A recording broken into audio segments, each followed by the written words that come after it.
Hi guys, welcome back to Irish Footy Vlogs. Welcome back to another Premier Division show. Another very interesting week ahead. We've got every single game in the Premier Division is on a Friday evening. Two, in my opinion, two absolutely massive games this weekend, and another one that's nearly matches those two. Bohemians take on Sligo Rovers. I think it's an absolute massive game. We're going to start off with that one at Dalymount Park. We've got the team Bows in ninth, Sligo Rovers in 10th. Bows are nearly coming up to a year where they've only won one game at Dalymount Park. It's amazing, isn't it? Nearly a full calendar year, one win at Dalymount Park, and that's a massive game for them on Friday. And it's a big game for Sligo Rovers too, to be fair. Sligo obviously bottom at the moment on 4 points, and the Bitter Red will be hoping that they go to Dalymount and pick up a result.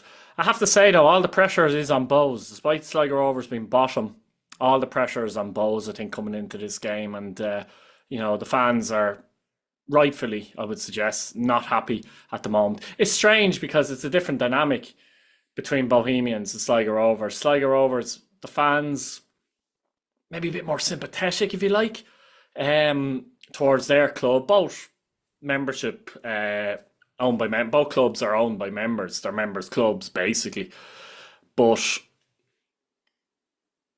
there's a feeling with Sligo Rovers that they've been punching up above their weight. There's a feeling with Bows that they're punching well below their weight in a general sense as clubs, you'd have to say.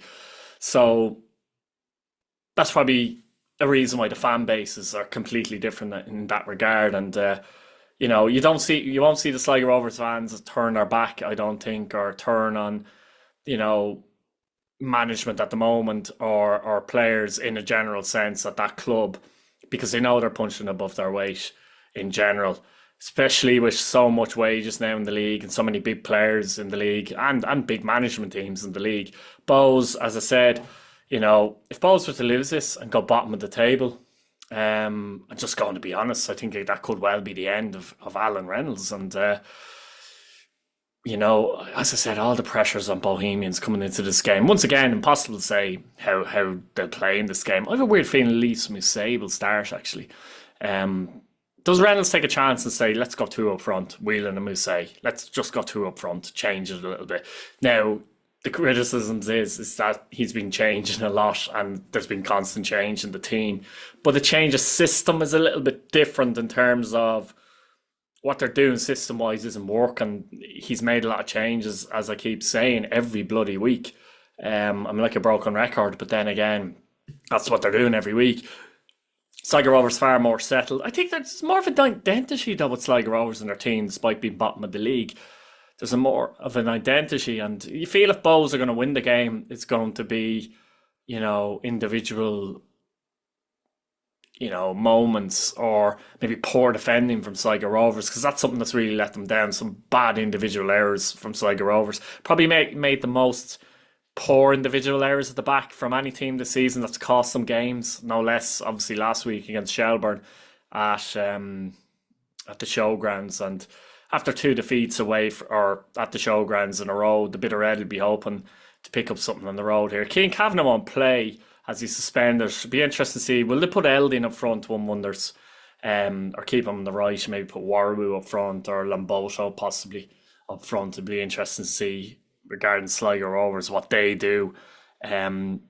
Both teams can be very dodgy defensively, I have to say, and from a Bows point of view, though, the only good thing is it'll be a different challenge to Galway United, that's for sure. Sligo will come and try and play at Dalymount Park. Result-wise, what am I going for? I think Sligo Rovers might win this one, and if they do, I do genuinely think that has to be the end of the management team at Bows, I really do. There'll be goals, though.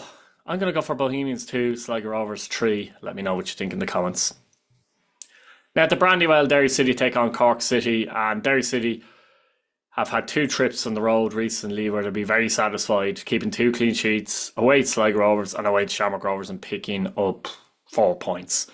That's quite good. So they'll be looking to come into the game at the Brandywell at home here and pick up 3 points against Cork City. It's still a little bit depleted, Cork City. Cottle Sullivan is back. He was back last week. But Tim Clancy wasn't impressed with their performance at all against Drogheda United and called it their worst performance of the season. So You're expecting a bit of a reaction here from Cork City.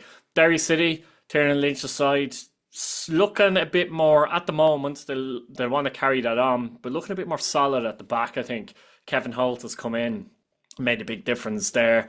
They've gone to three at the back, which suits my opinion and always has suited Ben Doherty and Roland Boyce, who, in my opinion, are better wing backs and full backs. And certainly Doherty is 100% a wing back, so he is.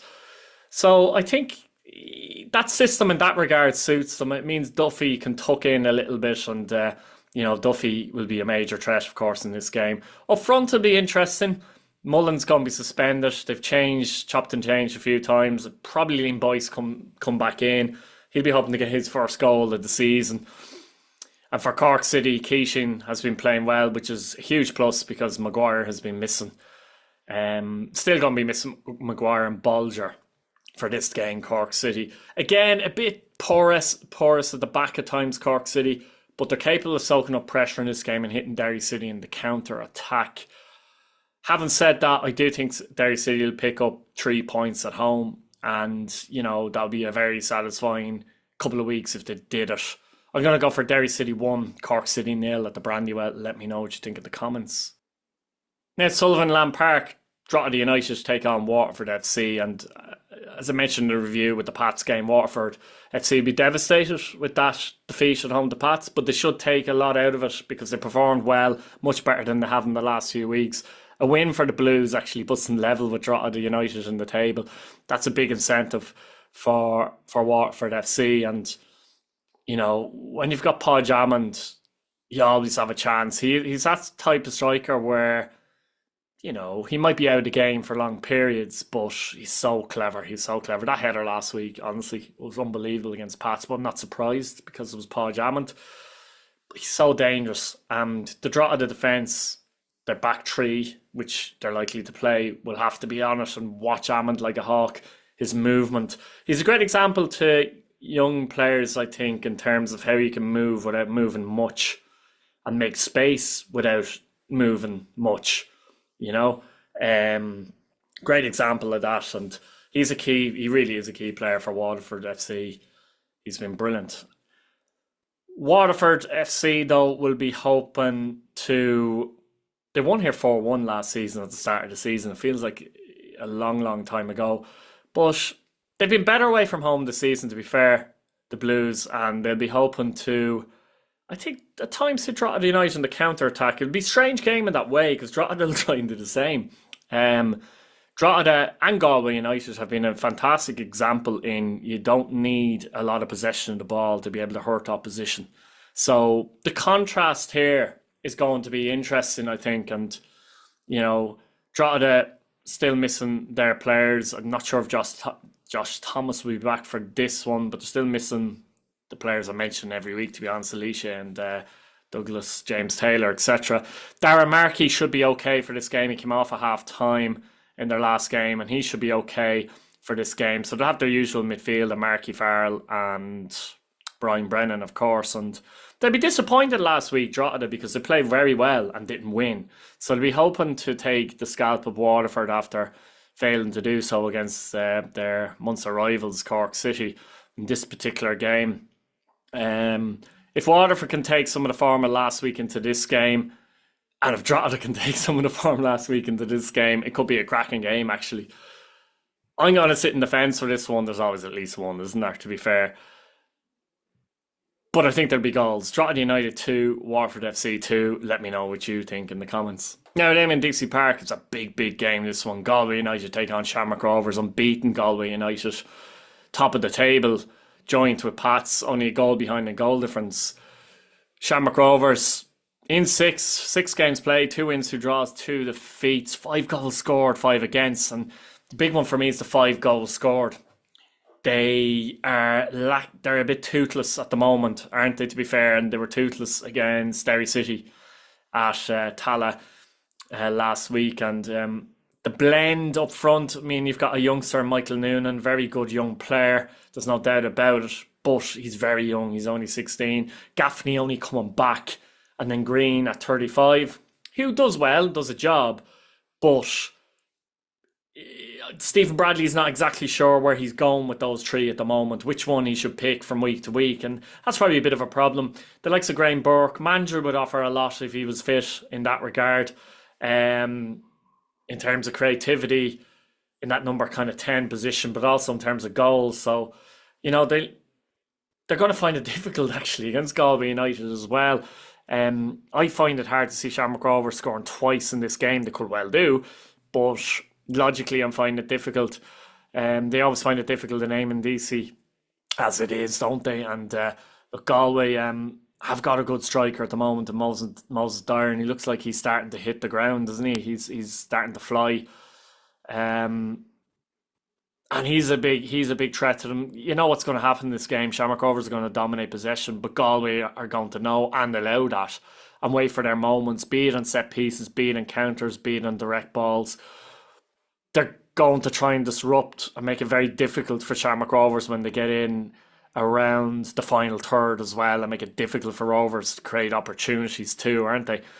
And for their part, you don't see too many changes from last week.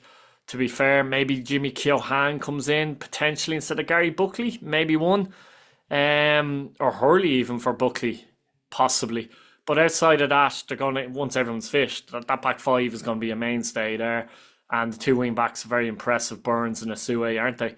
So, you're coming up against Shamrock Rovers to play a similar actual formation, not a similar system though, but very similar formation. Both play wing backs and three centre halves. I think Galway United will stay unbeaten after this game, but I actually think they'll win. They could well be top of the league proper, who knows, by Friday evening. I'm going to go for Galway United 1, Shamrock Rovers 0. Let me know what you think in the comments. Now, Richmond Park, for me, this is the game of the weekend. St. Patrick's Athletic, who are top at the moment, take on the champions Shelbourne, who are fourth at the moment, but only a point behind. And so many factors why I think it's the biggest game of the weekend. First of all, Pats are top of the league, Shelbourne are the champions. Second of all, there's only a point between them.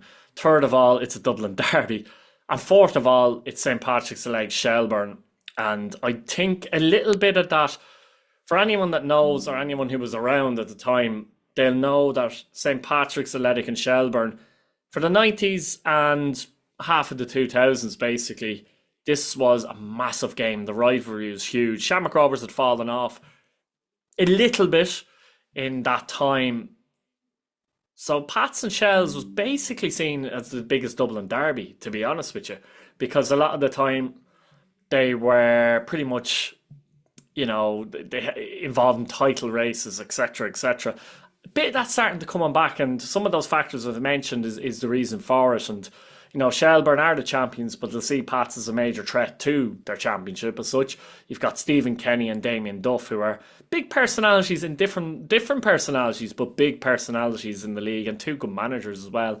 I shouldn't fail to mention. So it's a big game. I mean, Pats might come into this game. They're unbeaten at home, Pats. They've been decent at home. They've been poor away. Shelbourne, hadn't won a 4, but a big win last week. And Pats come into the game where if they could get a win, maybe it's a little bit of a statement early doors, because, I think Pats have come into this season a little bit under pressure. On the back end of last season, winning 9 games in a row, and a lot of people, not everyone obviously, but a lot of people saying they nearly walked the league. It's a bit of pressure on that.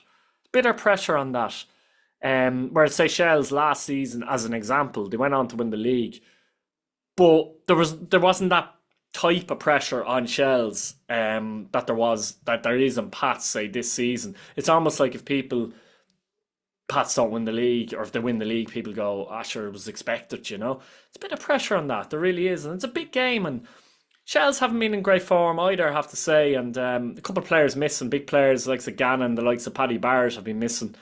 Boyd is suspended, of course, for this game, so it'd be interesting to see if any of them are back. I have a feeling, I sense Barrett will and Gannon won't. That's just my sense. So, Pats, Lennon is back. Keena, I think there's a good chance he'll be out as well for this game, and Pats missing a couple of players, but not nothing disastrous, I think, either. So yeah, it's interesting, and based on last season as well, a couple of things. The match at Talca Park where Pats won 3-0 was a massive win for Pats, and you got some of that old Shells Pats vibe, I think, in that game, which was brilliant to see and was a very good game. But also Shells win at Richmond Park earlier on in the season, at Richmond Park, where Evan Caffrey scores a late winner. That was seen as a big moment. And by the end of the season, it was one of those, I'm sure Shelbourne fans will probably agree if they're watching, it was one of those where they probably pinpoint moments in a season. You always see that when your team wins a league, where that was a big win, that was a big win, that was a big win. That win at Richmond Park was a massive win in that regard, in my opinion. I'd love to know what Shells fans think about that, but that was a big, big win, and so the recent history is very good as well. So I'm hoping we see, I'll be at this game, be vlogging it, but I'm hoping we see some of that, feistiness between Pats and Shells that a lot of people would have seen all those years ago, really. But the game itself is going to be really, really interesting. And anything could happen, really. Any result could happen in this game. But I think Pats might nick this one. I'll go for Pats, St. Patrick's Day 2, Shelbourne 1. Let me know what you think in the comments. And that's it, really, guys. Before I go, I just want to say, if you're a betting man, however, don't bet in League of Ireland games because they're nearly impossible to predict. If I get one of these right, I'll be delighted, by the way. Subscribe to the channel if you haven't already, guys. Thanks for watching and have a good evening. Bye-bye.